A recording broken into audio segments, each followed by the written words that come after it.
तो पहला क्वेश्चन है अंश कुमार, जो बन क्या है इसके तहत कौन सी चल रही है? कौन सा वन? मित्र बन पुंगरुक भवन। जैसे आपने बोला ऐसा लग रहा था निधि वन क्या है। पुंगरुक भवन मतलब रीजनरेशन, है ना? जो आपका क्वेश्चन है, what is mean by regeneration? Regeneration क्या है? तो रीजनरेशन को हिंदी में कहते हैं पुनरुक भवन। चलिए बात करते हैं कि रीजनरेशन होता क्या है।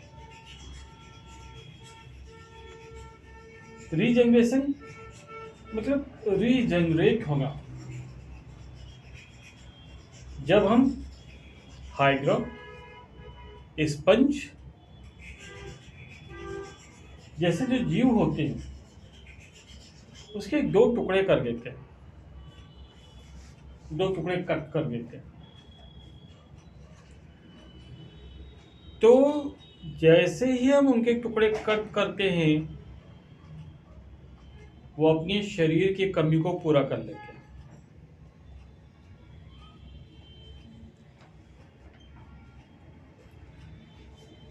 मतलब ये होता है रीजनरेट कर लेते हैं, फिर से बना लेते हैं।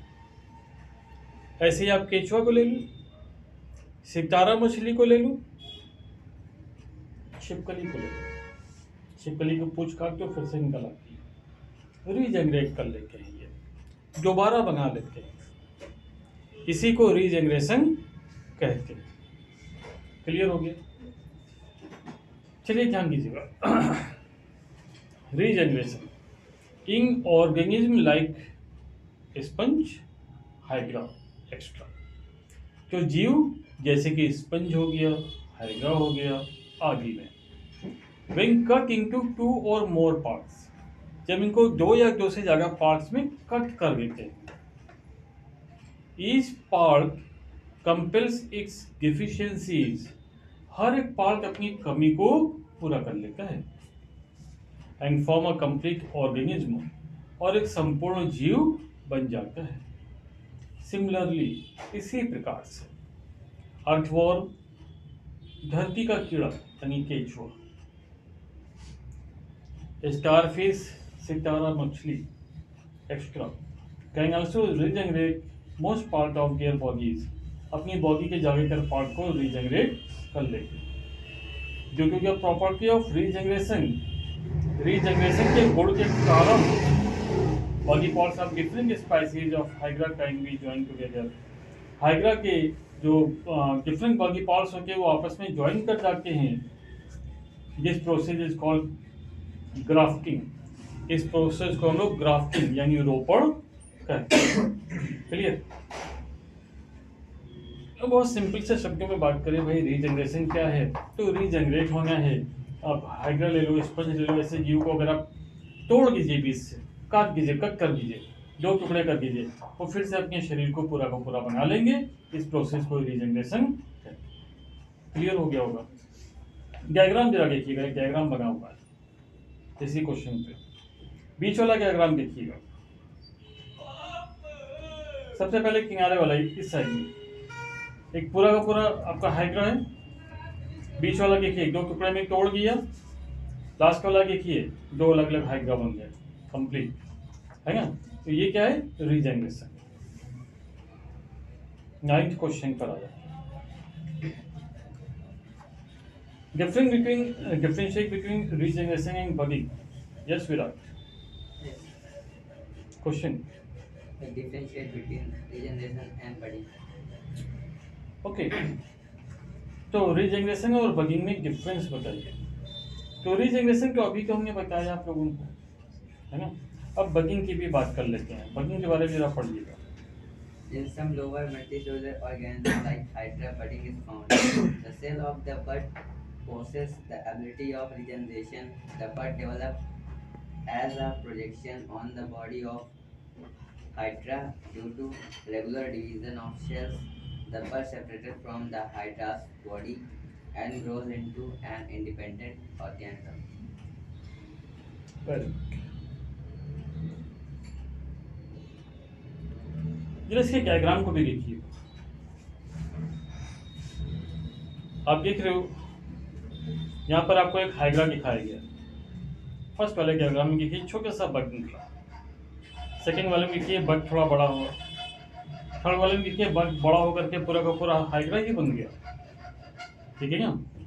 और उसके बाद फिर ये अलग हो जाएगा इसकी बॉडी से, इसी को बगिंग कहते हैं। चलिए डेफिनेशन क्या है इसकी बगिंग की वो भी देख लेते हैं। तो in some lower multi cellular organism, lower मतलब निम्न श्रेणी के, लो क्वालिटी के मल्टी सेलुलर यानी बहुकोशिकीय ऑर्गेनिज्म जीव लाइक हाइड्रा, जैसे कि हाइड्रा ले लो, बगिंग इज फाउंड, इनमें बगिंग पाई जाती है। बगिंग यानी कि मुकुलन पाया जाता है। The cells of the bud possess the ability of regeneration, और ये जो बग निकलता है ना इसमें रीजनरेट होने की क्षमता होती है।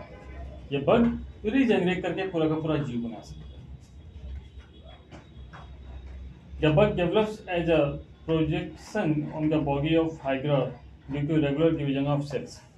चूंकि सेल्स का रेगुलर डिवीजन होता रहता है तो हाइड्रा के शरीर पर किसी स्थान पर कोई सेल जो होता है वो प्रोड्यूस होने लगता है बग्स के रूप में, है ना। और जब प्रोड्यूस होने लगता है जब bug separated from the hydras body, तो बाद में ये फिर हाइड्रा की बॉडी से अलग हो जाता है, ग्रो इनटू इंडिपेंडेंट ऑर्गेनिज्म और एक स्वतंत्र जीव बन जाते हैं। क्या बताया हमने, जरा पिक्चर को गौर करिएगा।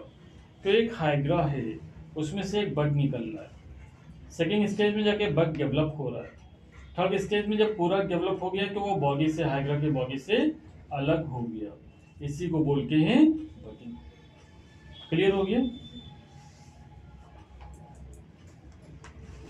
Next question Aziz, Differentiate between self-pollination and cross-pollination and give one example each.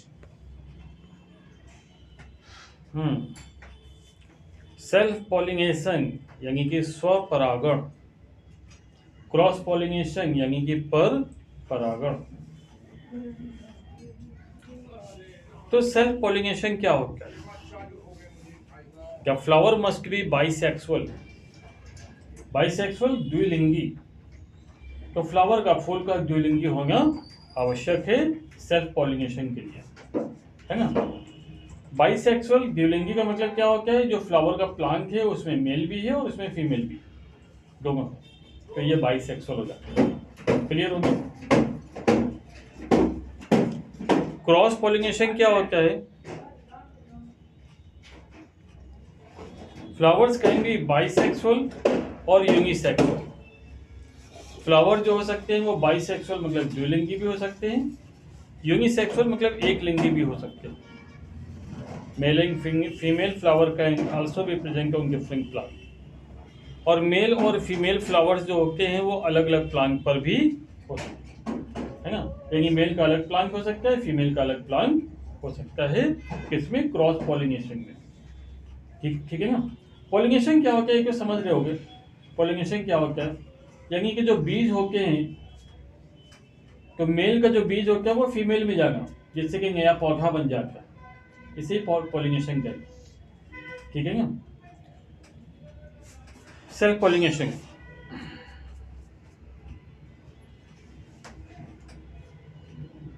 Mail and female parts must mature at the same time, male और फीमेल पार्ट का एक ही टाइम पे मैच्योर होना आवश्यक है ना। मेल और फीमेल पार्ट्स का एक ही टाइम पर मैच्योर होना आवश्यक है। जैसे हमने पढ़ा है उसी तरह से लर्न कर लीजिएगा, इजी कर दिया हमने। Mail and female parts must mature at the same time, तो मेल और फीमेल पार्ट्स का एक ही टाइम पे मैच्योर होना आवश्यक है। यहाँ पे एंग्रोसियम और जाइनोसियम इसको हमने इग्नोर कर दिया है, क्योंकि ये तो मेल में तो एंग्रोसियम होता है और फीमेल में जाइनोसियम होता ही है, तो कॉमन सेंस की बात है। क्रॉस पॉलिनेशन में क्या होता है, mail and female parts mature at the different time, तो क्रॉस पॉलिनेशन में मेल और फीमेल पार्ट्स जो होते हैं वो अलग अलग टाइम पे मैच्योर होते हैं। मेच्योर होके मतलब परिपक्व होके। थर्ड,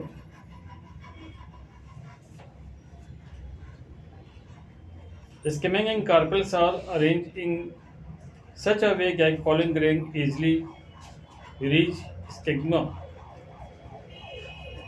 तो स्किमिंग मतलब होता है पुंकेसर, स्किमिंग मतलब होता है पुंकेसर, ये मेल में होता है। और कार्पेल जो होता है वो स्त्री केसर होता है, यानी फीमेल से निकलता है ना। तो मेल से स्किमिंग निकलता है, कार्पेल निकलता है फीमेल से।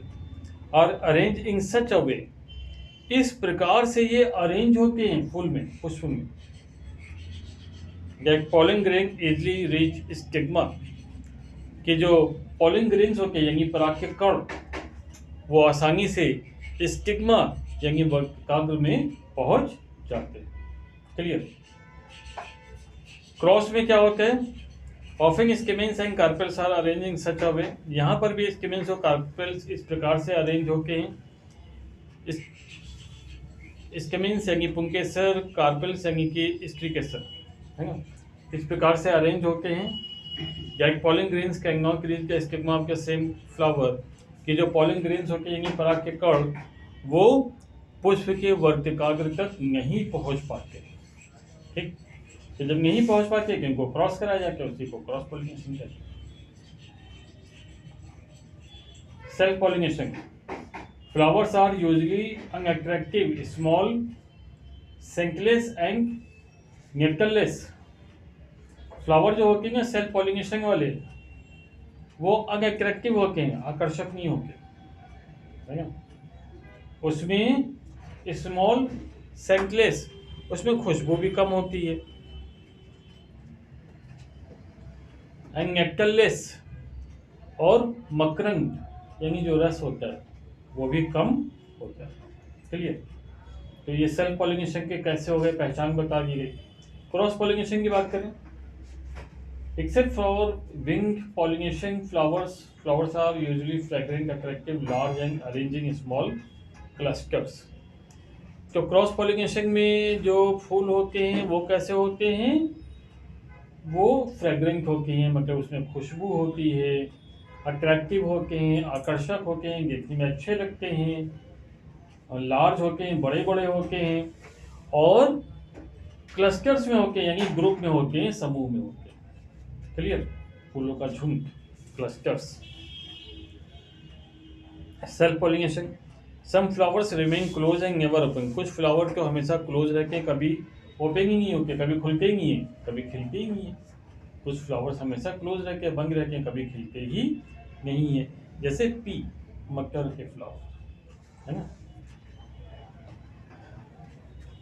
Cross pollination, all flowers open and expose their reproductive organs. सभी फ्लावर जो होते हैं वो ओपन होते हैं, और उनका जो रिप्रोडक्टिव ऑर्गन्स होता है वो क्या होता है? एक्सपोज होता है, यानी वो भी ओपन होता है। क्लियर। जैसे कि रोज, क्लियर, गुलाब का। तो सेल्फ पॉलिनेशन, क्रॉस पॉलिनेशन ये समझ में आ गया। सेल्फ पॉलिनेशन में क्या होता है? मेल फीमेल दोनों होते हैं। क्रॉस पॉलिनेशन में मेल फीमेल अलग अलग पौधों में होते हैं। ठीक है ना, ये हमने आपको बताया। सेल्फ पॉलिनेशन के जो पौधे होते हैं उनमें जो फूल निकलते हैं वो छोटे छोटे होते हैं, ना तो उसमें खुशबू होती है, ना कुछ तो खिलते ही नहीं है कभी। और क्रॉस पॉलिनेशन में तो अच्छे खासे पौधे होते हैं, जैसे गुलाब का हो गया, है ना, खुशबू भी होती है अच्छी खासी। नेक्स्ट क्वेश्चन, जय। What is fertilization? Differentiate between internal and external fertilization. तो फर्टिलाइजेशन क्या होता है? अगला क्वेश्चन है हमारा, फर्टिलाइजेशन क्या होता है? फर्टिलाइजेशन मतलब निषेचन।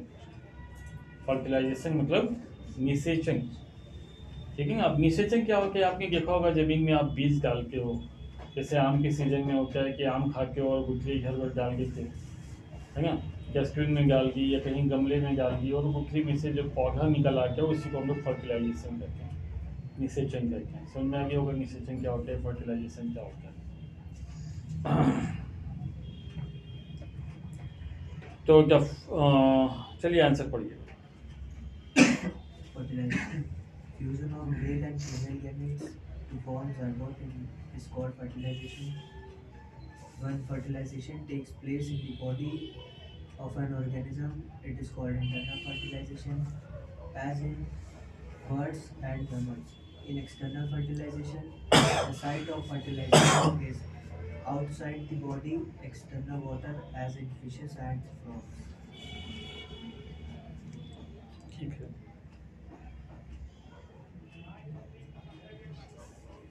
तो अभी जैक ने जो पढ़ा वो पढ़ा कि भाई जो मेल और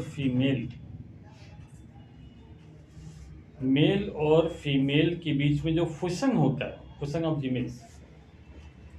ऑफ जीमिक्स क्या होता है, यानी जो युग्मक होते हैं उनका मिक्स होना, है ना। तो जो युग्मक होते हैं उनका जब संलयन होता है, वो जब मिक्स होते हैं, तो इस एक्टिविटी को ही फर्टिलाइजेशन कहते हैं, ठीक है ना। अब विंग फर्टिलाइजेशन अगर आउटसाइड का बॉडी, अगर ये बॉडी के बाहर होता है तो एक्सटर्नल फर्टिलाइजेशन है, और अगर बॉडी के अंदर होता है तो इंटरनल फर्टिलाइजेशन। क्लियर हो गया। अब इंटरनल फर्टिलाइजेशन का एक एग्जांपल ले लो, जैसे कि ह्यूमन बीइंग्स, मनुष्य में जो फर्टिलाइजेशन होता है बॉडी के अंदर होता है ना। तो जो फीमेल में जो बच्चा होता है उनके पेट में होता है, यूट्रस में होता है, उनकी बॉडी के अंदर होता है, तो वो इंटरनल फर्टिलाइजेशन है। बर्ड्स में ले लो तो बर्ड्स क्या करके अंडे देते हैं, एग्स, और उसमें से बच्चा निकल गया कि उसमें फर्टिलाइजेशन जो होता है वो बॉडी के बाहर होता है, तो वो एक्सटर्नल फर्टिलाइजेशन होता है। क्लियर है। Next question. Difference between asexual and sexual reproduction in plant and देखो ये क्वेश्चन जो है अभी तक, इससे पहले जितने भी क्वेश्चन हम लोगों ने पढ़े, जैसे एर्थ वाला पढ़ा, तो ये कंटिन्यू आपका 20, 22, 23, 24 में कंटिन्यू चला आ रहा है। 21 में जो बोर्ड हुए ही नहीं थे, है ना। तो पिछले 5 सालों से लगातार आ रहा है, 20 में आया, 22 में आया, 3 में आया, 4 में आया, ठीक है ना। 5 में आया नहीं है और 6 में आप देने जा रहे हो तो आ सकता है। तो एर्थ वाला जो बताया रीजनरेशन इंपॉर्टेंट हो गया। फिर आपको जो हमने बगिंग बताया वो भी आपका जो है 22, 23, 24 कंटिन्यू आ रहा है, 25 में नहीं आया तो 26 में आ सकता है। तो रीजनरेशन बगिंग दोनों ही इंपॉर्टेंट हो गए।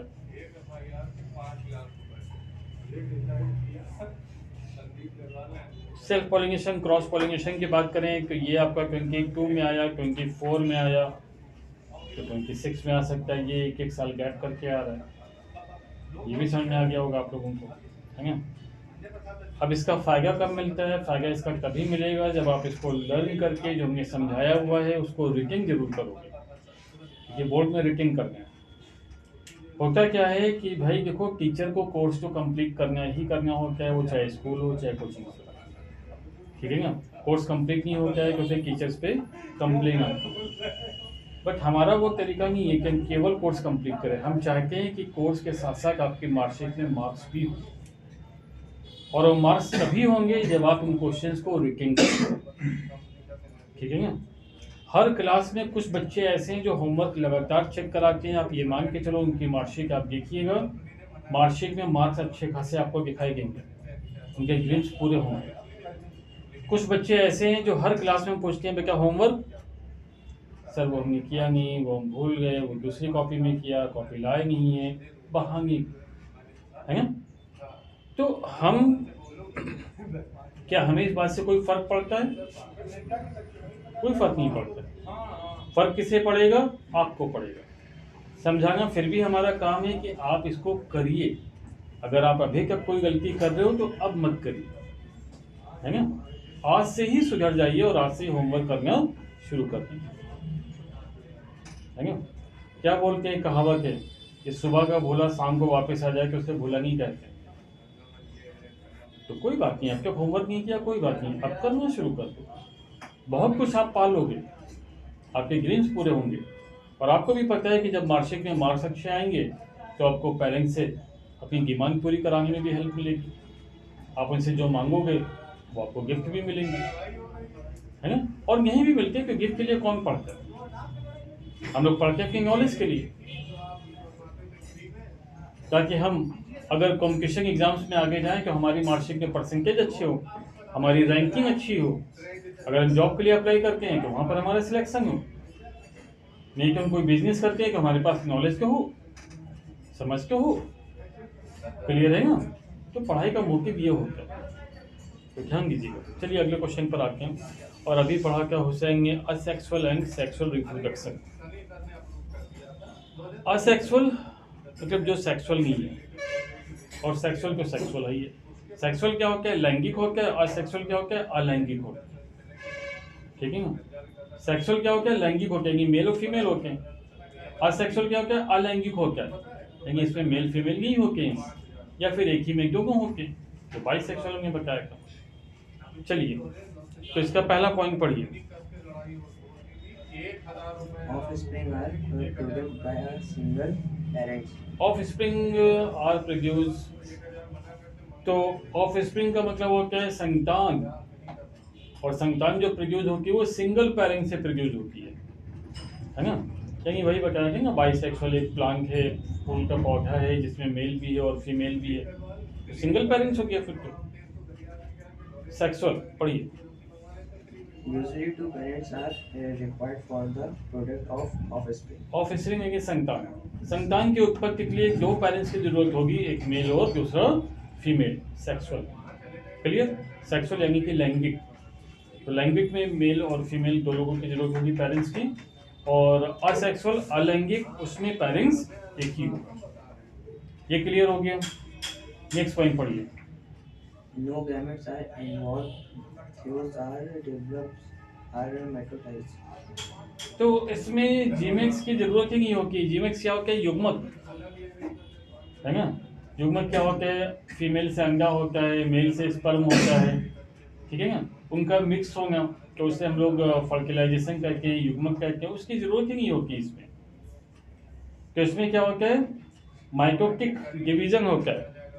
माइटोटिक डिवीजन क्या होता है, समसूत्री विभाजन। क्लियर। माइटोटिक डिवीजन समसूत्री विभाजन होता है। सेकंड पढ़िएगा, sexual. Gametes are formed through the mitotic division. Mitotic division, तो भाई जीमेक्स के निर्माण के लिए ना माइटोटिक डिवीजन की जरूरत पड़ती है। माइटोटिक डिवीजन हमने बताया अभी, जैसे कि मेल का स्पर्म हो गया, फीमेल का एग हो गया, ठीक है ना, तो उनके मिक्स होने की जरूरत पड़ती है। Fertilization does not occur. इसमें फर्टिलाइजेशन होता ही नहीं है, सेक्सुअल में फर्टिलाइजेशन होता ही नहीं है। Fusing of gametes, fertilization occurs. और इसमें क्या होता है कि भाई सेक्सुअल में फुसिंग होता है। फुसिंग मतलब बताया कि मेल का स्पर्म फीमेल का एग वो आपस में मिक्स करते हैं और तभी फर्टिलाइजेशन होता है। Next, New organisms are genetically indexed to the parents. जो न्यू ऑर्गेनिज्म होता है वो generally identical to the parents, अपने पेरेंट्स के समान ही होता है। न्यू ऑर्गेनिज्म जो होता है यानी नया जीव अपने पेरेंट्स के समान होता है। अब देख लो, आप देख लो इससे गुलाब के पौधे को, तो गुलाब के पौधे का बच्चा भी गुलाब का पौधा बिल्कुल अपने पेरेंट्स के जैसे ही होगा, है ना। किसी भी प्लांट्स को देख लो आप, आम के पेड़ के बच्चों को देख लो, वो भी बिल्कुल आम के पेड़ जैसे ही होते। कोई चेंज होता है क्या उनमें, आप पहचान सकते हो? किसी की नाक लंबी है, किसी की चौड़ी है, किसी की छोटी है, किसी की बड़ी है, ऐसा होता है क्या? नहीं होता। पेड़ पौधों में नहीं होता, यानी यहाँ सेक्सुअल में नहीं होता। सेक्सुअल में पढ़िएगा। Offspring shows variations and inherits time for the both parents. तो ऑफ स्प्रिंग यानी संतान, संतान में वेरिएशंस होंगे, इनहेरिट्स जो होंगे उसमें टेक्स फ्रॉम बोथ पेरेंट्स यानी माता पिता दोनों के ही गुण पाए जाएंगे, ठीक है ना। संतान में माता पिता दोनों के ही गुण पाए जाएंगे। तो ये थे आपके सारे के सारे question, how do plants reproduce. Short पूरे हो गए हैं, नेक्स्ट क्लास में लोग लॉन्ग करेंगे। तो ये वाला नहीं होगा 16 में तो ये आया भी है अच्छे बात। देखो कौन सा पूछा आपने, तो 16 आ रहा है। देखो 16 में है क्या, ये 16 आपको लर्न करने वाला है, समझाने वाला भी है। Right note on reproductive health पे नोट लिखिए, यानी कि क्या पूछ रहा है, permanent method of family planning, है ना। तो फैमिली प्लानिंग के मेथड लिखे हैं, वो तो आपको लर्न करेगा। परमानेंट मेथड फैमिली प्लानिंग के क्या होता है, एक तो भाई सर्जिकल मेथड होता है, ऑपरेशन करा लो, तो मेल या फीमेल कोई भी ऑपरेशन करा लेता है, तो वो जो मेल में नस होती है जिसमें से स्पर्म निकलता है, या फीमेल में नस होती है जिसमें से अंडा निकलता है, जब डॉक्टर ऑपरेशन करता है तो उसमें गांठ लगा देता है, और जिसकी वजह से जो बच्चा पैदा करने का जो रीजन होता है, यानी कि स्पर्म होता है या फिर एग होता है, वो प्रोड्यूस ही नहीं होता है, तो फिर जो है संतान होगी नहीं। एक तो ये हो गया, है ना। तो 2 मेथड पूछे गए, एक तो ये हो गया। दूसरा हार्मोनल मेथड होता है। हार्मोनल मेथड क्या होता है, जो हार्मोन्स प्रोड्यूस होते हैं बॉडी में, जैसे फीमेल में ओव्यूलेशन होता है, यानी अंडा होता है जिसे हम लोग कहते हैं, तो कुछ दवाइयाँ उनको दे दी जाती हैं जिसकी वजह से उनका अंडा बनना ही बंद हो जाता है, ठीक है ना। तो दूसरा ये हो गया हार्मोनल मेथड। तीसरा और भी होता है, जैसे आईयूडी यानी इंट्रा यूट्रस डिवाइस, तो ये डिवाइस लगा दी जाती है उनके यूट्रस में, यानी कॉपर की वगैरह लगा दी जाती है, तो फिर उनको फिर बच्चा होता ही नहीं है, ठीक है ना। और बस 2 मेथड पूछे गए, 3 बता दिए, है ना। तो ये क्वेश्चन क्या था, एक लर्निंग क्वेश्चन था, इसलिए हमने इसको मार्क नहीं कराया था, लेकिन अब आप मार्क कर लीजिए, पूछ लिया है, हमने समझा भी दिया है। तो क्वेश्चन नंबर 16 पर भी गेट कर लीजिए।